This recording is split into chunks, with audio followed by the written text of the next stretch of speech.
Rev up your engines!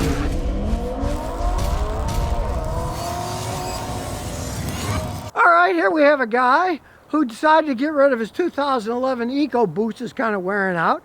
And he got a 2022 Tacoma SR5. Now the Ford had 122,000. It was starting to have problems. He decided, I'm going to upgrade. Now, truth be told, he wanted something even bigger. He wanted to do snow plowing. This is kind of an interim one. He had bad credit, so he's building his credit up on this. But he couldn't resist it because he got $11,000 for his worn out old EcoBoost 2011 Ford. That is what's happening these days. Hey, if you got one you want to get rid of, you're going to get some decent money for it. You know, that's just the way that it goes. Now, of course, they're not giving them away. He paid $33 for this. But still, kind of hard getting a hold of them. And what he ultimately wants for plowing, he was thinking about an F-250 for plowing. But around here, those are starting at about 50 grand, so gonna wait and see. Granted, this is not a real plowing vehicle. As you look under the hood, this is a 4-cylinder version, and for him, it's a little low on horsepower. This 4-cylinder engine has like 158 horsepower. The V6, on the other hand, has a whopping 278 horsepower, a lot more horsepower. But then again, you gotta consider the early Toyota Hiluxes had only 78 horsepower. So, you know, it's good enough to get down the road. It's not a race truck by any stretch of the imagination.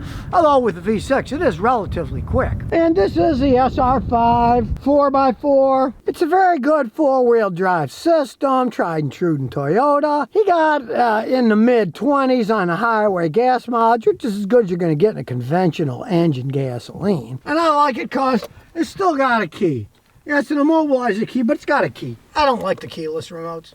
These are much harder to steal because you got an immobilizer in the key, but also a cut key. You got to have a key. Keyless remotes, people can copy them. You don't need a key. They don't have a key. Computer stuff can be done. You can't make a key out of a computer. It's got to actually be done. So it's a safer system. Now it is an SR5, so you get into the back here, and it's rather small. Doesn't have doors that open, so his dog doesn't like it.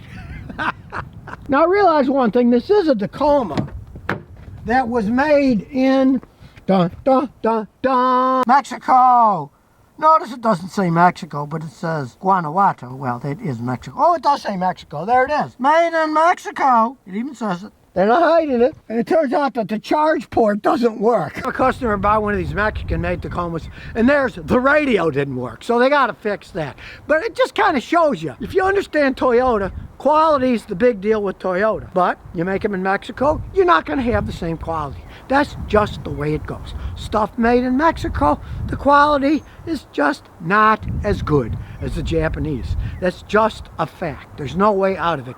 You look at the Bronco Sports that are coming out of Mexico. The quality of them, not so great. Now, the quality of the actual Broncos, which are made in the same Bronco factory in Michigan that they always made them, seems to be a much higher quality. Of course, those are different vehicles too, because the Bronco Sport is unibody. It doesn't have a frame with the body bolted on, where in the case of the Bronco made in Michigan, that has an actual full frame. And in the case of this Tacoma, you can see underneath, yes, it has a full frame. They didn't cheese out. It's got a full, solid frame. It's not a joke truck. It's a real truck. And as you can see from the front here, it's got the axles for the front because it's 4-wheel drive. And then it's got a big differential in the back for the rear. Now, the owner of this truck says it's an interim vehicle. He wanted to build up his credit, so he wanted to buy it on credit. And he really wants to get the big Ford for doing plowing. But he made a very smart choice because he admits if he's going to get the big Ford, maybe if the prices come down, this will hold its value. It certainly will. I've actually had customers buy these things new a couple years ago, and they traded them in, and they got more money than they paid for it in the first place. With these prices gone sky high, if you want to fiddle around with trading vehicles, it's a lot easier to do than it used to be. It used to be you'd lose your shirt. You bought a new truck and then traded it in 2 or 3 years later, you'd lose your shirt. But in the case of this, no. He bought a solid vehicle that's going to hold up for ages. But on the other hand, one of my sons was thinking about getting a 4-wheel drive truck, so if he gets tired of this thing and he wants to get a Ford, maybe I'll buy it from him for my son. Truth be told, it's a pretty Spartan vehicle. It's a Tacoma pickup, but they can run 4 ever. Everything in them is tried and true. Now, as you can see, it's old school, but old school works. Look at this. What's this? It still has a power steering pump on it. And I like that simplicity. Most modern vehicles have gone to electronic power steering. You get a tiny bit better gas mileage, but when they break, they cost a fortune. These power steering pumps, I've seen them last 500,000 miles on Toyotas. I'll take dependability myself. You can see it's a 4-cylinder, there's plenty of working room, but then again, it's a Toyota, and you probably won't have to work on it other than changing the oil and filter. And here's kind of a funny thing. Usually when you buy a new Toyota, you got those cool batteries, fancy Japanese. Not this one's made in Mexico. You can see this battery came from Temening, Guam.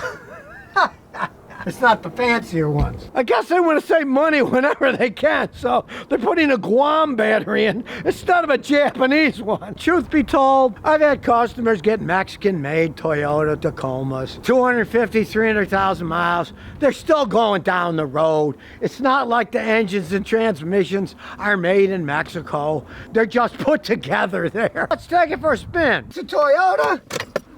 Of course it's going to start up. There's no arguing that. And it's a base vehicle, so, you know, you get a tiny little backup camera. Nothing gigantic, but I mean, what the heck. Now, being a 4x4, it's high up in the air, so my giant berm here that keeps water from going in the yard is no problem for it, and it actually rides over it quite smoothly. So floor it here, you can see. It's not a race truck by any stretch of the imagination, but it's not supposed to be either. If you want power and speed in the Tacoma, you get the V6, but then again, you're going to pay a lot more, sometimes as much as $10,000 to $15,000 more with the way prices are today. So here we go down to the road, and of course, it handles perfectly fine. It's a pickup truck, and the four-wheel drive works great. Not all those crazy lights and everything like the Ford. If you remember the Bronco that I did, that was just too much. Every time you put the key in and close the door on the Bronco, a bunch of rocks rolled up on the screen, turned into a Bronco and jumped up in the air, and there was outer space music and stars on the main dash to look at. This is old tech, that's new tech. But I imagine this thing is going to outlast the new tech quite a distance. You want a basic truck. You really can't go wrong with this. If this is a big enough truck for what you want. Now, he doesn't think it's big enough for his plowing and stuff, and with all the weight of a plow, he's probably telling the truth, but I don't know, it really didn't snow that much this year in Rhode Island.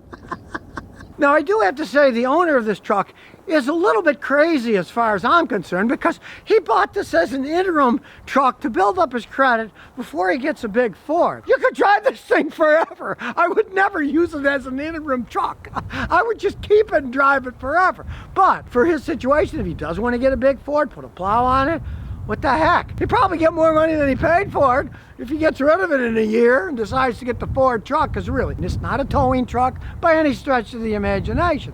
It is an all-around, four-wheel drive, little pickup truck that can go just about anywhere. Since it is a 4x4, and being a Toyota, it'll probably last forever. Now, this is a new one, it's 2022, but hey, my son's old dinosaur with 200-something thousand miles, the plastic liner on that is still in good shape, and it doesn't even have a top on it. And contrary to the goofball politicians in this country, I don't see electric vehicles taking over anytime soon. I have been asked by a lot of my customers, do you think I should buy a gasoline car? Maybe I should buy an electric car. Let me tell you, I guarantee you, this thing will be driving down the road decades from now.